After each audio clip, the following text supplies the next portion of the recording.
Hello friends, आज के session में हम अध्ययन करेंगे कि एक सुपरवाइज़र का जॉब रोल वेयर हाउस में क्या होता है। तो आज हमारे टॉपिक का नाम है prepare for the days work. इसका मतलब है कि डेली का जो वर्क होता है उसकी प्रिपरेशन कैसे होती है, जो एक सुपरवाइज़र करता है। यहाँ हम सुपरवाइज़र की जॉब रोल के बारे में जानेंगे।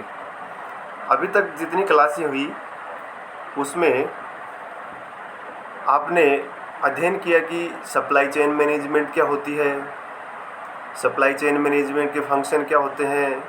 उसके बाद में आपने देखा कि लॉजिस्टिक क्या होता है, लॉजिस्टिक सेक्टर क्या है, लॉजिस्टिक कितने प्रकार के होते हैं, लॉजिस्टिक के फंक्शंस देखे। मैं ये सारे स्टेप वाइज बता रहा हूँ। उसके बाद में लॉजिस्टिक में हम वेयर हाउस के अंदर गए, यानी कि वेयर हाउस के बारे में हमने जानने का प्रयास किया कि वेयर हाउस का मतलब क्या होता है, वेयर हाउसिंग क्या होती है, वेयर हाउस कितने प्रकार के होते हैं, वेयर हाउस में प्रोसेस क्या होता है। वेयर हाउसिंग की प्रोसेसिंग होती है ना, जैसे रिसीविंग थी, put away, slotting, picking, dispatching आदि। ठीक है, आज जो हमारा सेशन है और जो आगे से हम क्लासें लेंगे उसमें आपका मतलब वेयर हाउस में जो जॉब करने वाला होता है, वेयर हाउस का सुपरवाइज़र होता है, उसका काम क्या होता है, या वो जो उनका डे वर्क होता है उसका प्रिपरेशन कैसे करता है। तो हमारे इस सेशन के ऑब्जेक्टिव हैं, मतलब जो हम पढ़ेंगे या जो हम जानने का प्रयास करेंगे उस सेशन का उद्देश्य क्या है। इसका उद्देश्य है describe who is a supervisor and what is responsibilities are. मतलब हम सुपरवाइजर के बारे में जानेंगे कि सुपरवाइजर कौन होता है और उसकी जिम्मेदारियां, रेस्पॉन्सिबिलिटीज क्या होती हैं। उसके बाद में हम एनालाइज करेंगे पिकिंग लिस्ट के बारे में कि जो सुपरवाइज़र होता है वो जो पिकिंग लिस्ट होती है उसमें क्या क्या आता है और उसको कैसे वो प्रिपेयर करता है। ठीक है, उसके बाद में इसी सेशन में जो हमारा ये सेशन है लंबा चलेगा, उसी में कि हम जानने का प्रयास करेंगे describe the factor affecting in meeting the deadline. Deadline को कौन कौन से फैक्टर अफेक्ट करते हैं या प्रभावित करते हैं। डेडलाइन का मतलब है कि जैसे आप सुपरवाइज़र हो, आपके पास कोई ऑर्डर आया है कि आपको सप्लाई देनी है, वेयर हाउस से आउटबाउंड करना है आपको किसी स्टॉक को, तो उसके एक डेडलाइन होती है। डेडलाइन मीटिंग या जो कार्य होते हैं जो फिनिश करना है उनको कौन से फैक्टर अफेक्ट करेंगे। उसके बाद में हम जानेंगे या डिस्क्राइब करेंगे शेड्यूलिंग और टास्क एलोकेशन। मतलब जो शेड्यूल कैसे बनाता है एक सुपरवाइज़र, और जो टास्क होता है, जो वेयर हाउस में जो कार्य होता है उसको वो कैसे एलोकेट करता है। ठीक है, अब हम स्टार्ट करते हैं कि वेयर हाउस सुपरवाइज़र होता क्या है। पहले तो मैं डेफिनेशन बता देता हूँ, मतलब परिभाषा कि एक वेयर हाउस सुपरवाइज़र होता क्या है। यहाँ है a warehouse supervisor is a person who manage the inbound and outbound working of a ware house.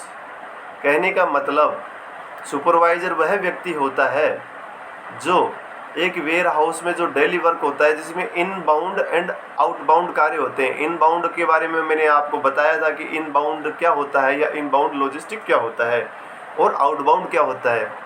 यहाँ मैं वापस आपको बता देता हूँ कि जो भी स्टॉक, सामान या आइटम, रसद बाहर से ट्रकों द्वारा या अन्य साधनों द्वारा आपके वेयर हाउस में आती है उसको इनबाउंड लॉजिस्टिक कहते हैं या इनबाउंड होना बोलते हैं। इनबाउंड का मतलब अंदर आना। आप सिंपल सी भाषा में समझो, कोई सामान वेयर हाउस के अंदर आना। उसी प्रकार से वेयर हाउस में से जो सामान डिस्पैच होगा, बाहर जाएगा वेयर हाउस के, उसको हम क्या बोलते हैं, आउटबाउंड लॉजिस्टिक, ठीक है।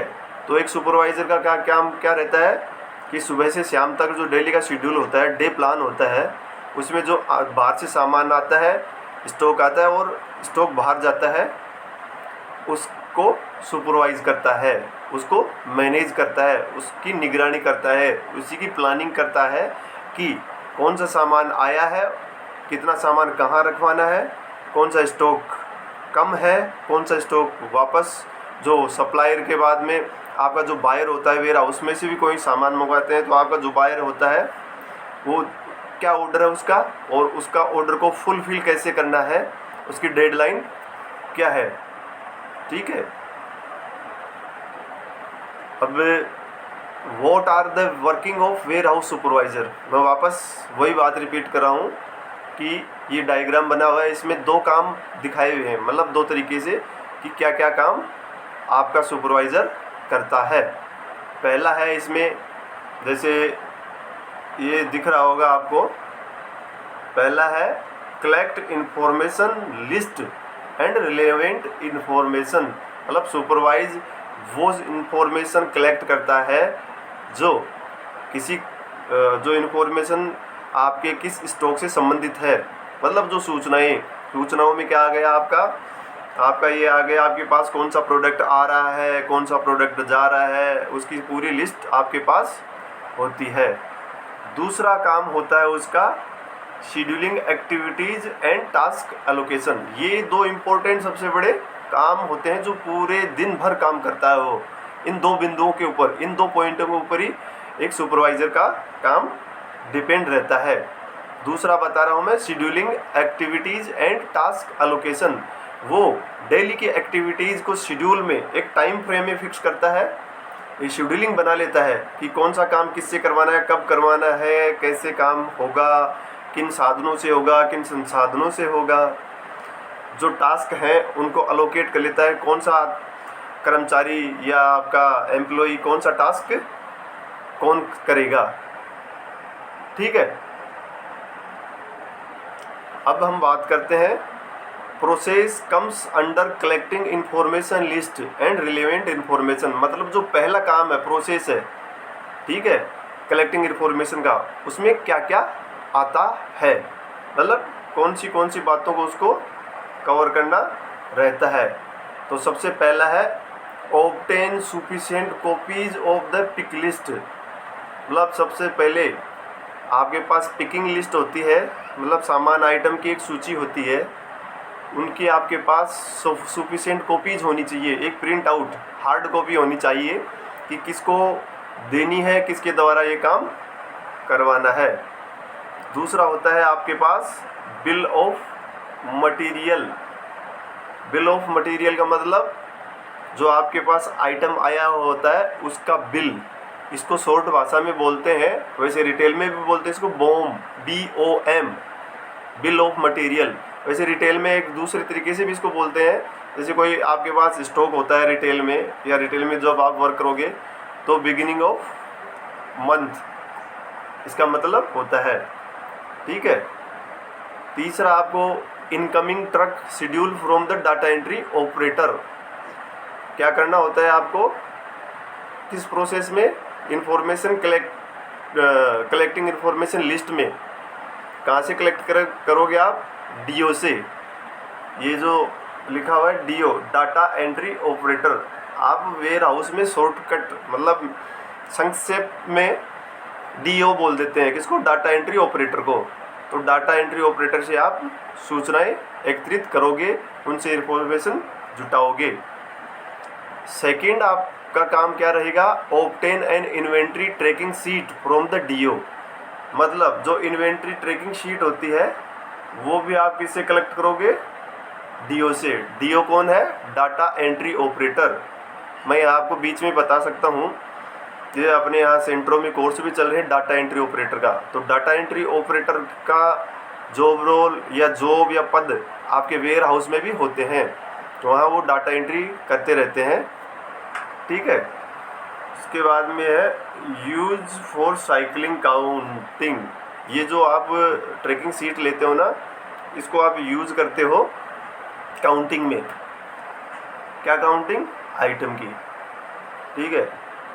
इसके बाद में तीसरा आपका कार्य रहेगा mutually agree on priorities and deadline related to customer order with the DO after discussing labour availability. आपके पास कितना लेबर उपलब्ध है आपके वेयर हाउस में, उसके बाद में आप डीओ के साथ मिलकर म्यूचुअली एग्री होते हो प्राथमिकता के आधार पर कि कौन से प्रोडक्ट की या कौन सी आइटम की डेडलाइन कब है, कस्टमर का जो ऑर्डर आया हुआ होता है ना उसको कब कौन से शेड्यूल में किस तारीख को भेजना है। चौथा आपका जॉब रोल होता है find out workers if there is any pending work from the previous day. आपका जो पहला दिन था उसमें आपका कुछ कार्य पेंडिंग रहा हो तो आप फाइंड आउट करोगे वर्कर्स को और उससे वो काम करवाओगे कि कौन सा बकाया काम था। एक दूसरा काम मतलब पांचवा आपका जो कार्य होगा जो रोल वेयर हाउस सुपरवाइजर का हो, collect printed product label the DO. आपका डाटा एंट्री ऑपरेटर होता है, उससे प्रिंटेड प्रोडक्ट लेबल आप रिसीव करोगे, एक कलेक्ट करोगे। लेबल क्या होते हैं, जैसे आपके पास कोई, मैंने पहले ही बताया था कि वैल्यू एडेड सर्विस में आपको पैकेजिंग करनी होती है, लेबलिंग करनी होती है और पैकिंग भी करनी होती है। पैकेजिंग के साथ साथ पैकिंग अलग से, तो ये वैल्यू एडेड सर्विस होती है। तो उनके ऊपर जब लेबल आप लगाओगे तो लेबल को आप कलेक्ट करोगे। आज तक हमने क्या देखा, अभी जो आपका सुपरवाइज़र है उसके कौन कौन से जॉब रोल हैं और ये किसके अंडर में आता है, कलेक्टिंग इन्फॉर्मेशन के। जो फर्स्ट फेज है, जो पहला कार्य है, इसके बारे में हम आगे से विस्तार से चर्चा करेंगे। थैंक यू, धन्यवाद।